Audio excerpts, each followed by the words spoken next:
Welcome to BAL, Building Athletic Lifestyles. I'm Neil. This is part 5 of the Fundamentals series. If you missed any of the previous parts, there will be a link down below where you can find those. Try and watch them in order. We do build on them brick by brick as we go. So today we're covering frequency. So it's how many times you actually have in a session in a week, whether it's at the gym or whether you're doing something at home in terms of a home workout or something like that. Last video we covered the optimal volume being somewhere between 10 to 20 sets. That's a rough guideline. Obviously it's very individual and that will change over time where that sweet spot is. But now we just want to look at actually, if you're training 3 times a week, how does that 10 to 20 sets per body part look in that week itself? So one thing I will say is that I've just put here that 1 is not equal to 3.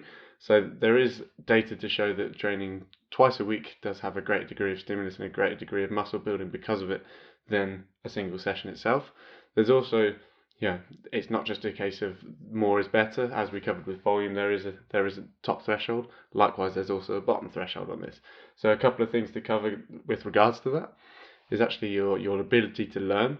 So you need to have enough frequency, you need to have enough sets in an exercise for you to actually get a neurological adaptation. You get familiar with the movement pattern, then actually practice that movement pattern to get better. Whether it's a case of doing it wrong and learning and building on it, or doing it right and then repeating it. You need to have that regular stimulus to actually then keep building on it as you go. If you're doing one set and then leaving, don't really get an opportunity to do that. Likewise, there's an end point of if you just keep banging on the same door, eventually you're just going to get tired and you'll get worse at doing it. Also in terms of recovery, so if you're doing too much in a single session, as you go through that session, you'd expect a degree of fatigue to start to creep in. That'll be when you'll see that your efficiency will start to drop. And actually at that point, maybe it's suboptimal and it would be more beneficial for you to take a break and come back the following day, something like that. We'll get into that a little bit more as we get down to the bottom here. A couple of studies regarding that I'll just put down below that show that there is actually a decrease in force production and also some impacts on your endocrine system, which is the hormonal feedback loops your body naturally has in terms of growth, sexual health, all sorts. So I haven't really given you a guideline to work off of there to give you an idea of actually how that looks in a week. I've just told you a little bit about it. So in terms of the data I've seen personally, it tends to lead towards 2 or 3 times a week being optimal for most people, particularly beginners. Getting twice a week in is a really good start. The reason for having multiple sessions actually benefiting a muscle is because when you challenge it, when you put that stimulus in place, when that imposed demand that we talked about in progression, that regular touch point of muscle protein synthesis happen to be used, does lead to a greater degree of muscle growth. So in terms of a weekly outlook in terms of a program, I've just got a couple of examples here. This is something that Jeff Nippard talks about a lot. I'll link his video down below as well. Just to give you a few ideas to actually run through. So 1 through 5 here, it might be a little hard to see, so I will talk you through them as we go. So this first one here is an upper-lower split. It's quite popular at the moment in terms of you literally do the top half of your body first, then your bottom half in a separate session. So you separate the two from there. Where you'd run that is upper, rest, lower, rest, upper, then lower, then rest after that. So you've still got 3 days of rest, plenty of time to recover. You're separating the muscle groups themselves. Remember, we're looking for that 10 to 20 sets per body part. Your body doesn't actually work in set individual body parts working one at a time. It works in movement patterns. Things like a horizontal push will always engage the chest, the shoulders, the tricep all together. You can't necessarily separate it to a single isolation. So there will be a degree of overlap, which I'll talk about a little bit more at the end. The reason this is quite good is because you've got those rest days in between, more than enough to get your recovery in. The challenge with this is that you would require to be in the gym or training at least 4 times a week, which for a lot of people can be quite unrealistic to start off with. I tend to find that this actually works better for more intermediate gym goers than it does for your novices or your beginners just getting into working out. In terms of those novices and beginners, this second one works really well. Twice a week, full body session. So you've got a full body session, 2 days of rest, full body session, 3 days of rest. Twice a week, you're going to see very similar muscle gains between this example and this first example here.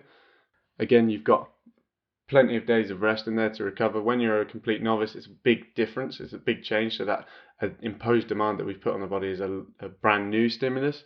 So it does tend to mean that you've got a longer degree of recovery. Also, things like your muscle protein synthesis systems may be less efficient. Your nutrition may not be quite as in line as well.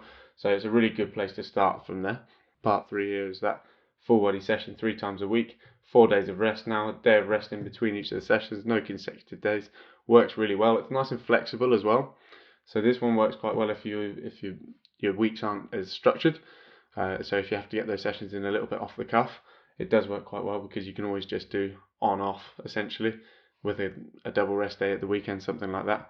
But if you miss a day here and there, it can be altered around. It's got the flexibility to fit with your lifestyle. Back when we were talking about sustainability and adherence, that practicality is almost more important than it being optimal.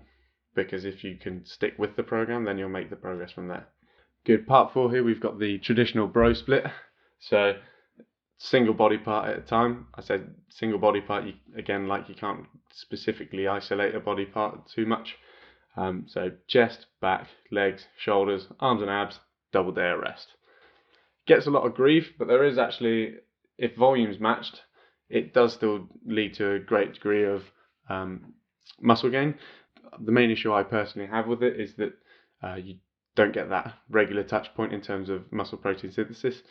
Less optimal in that sense. Also, it would require you to be training 5 days a week. A lot of people don't have the freedom or the flexibility of their lifestyle, particularly starting off, to have that.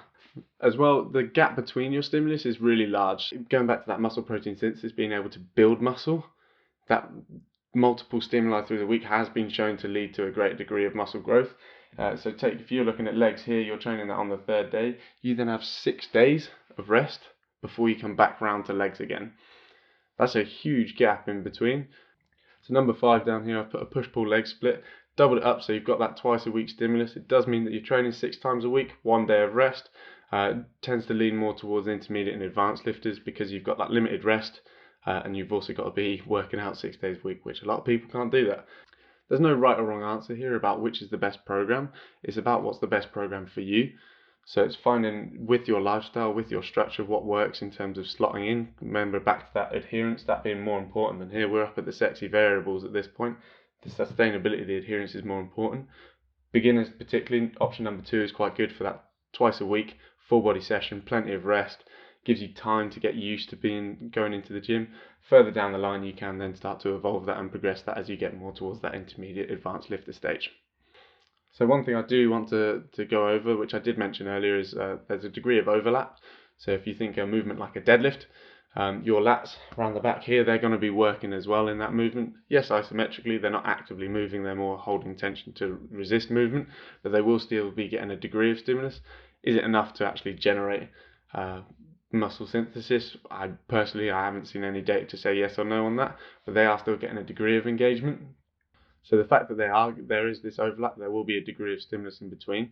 So you want to make sure that actually you're not doing consecutive days where you're challenging the same muscle groups, just to make sure you've got enough time to recover in between. This gets a little bit into exercise selection, which is what we'll be talking about next week. To make sure you do see that video, hit subscribe. There's a little bell down there as well that you can hit that will give you a notification for when that video goes live next Tuesday. Any questions, any feedback, any topics you want me to talk about, drop them down in the comments below. I'll get back to you from there. And I'll see you in the next one.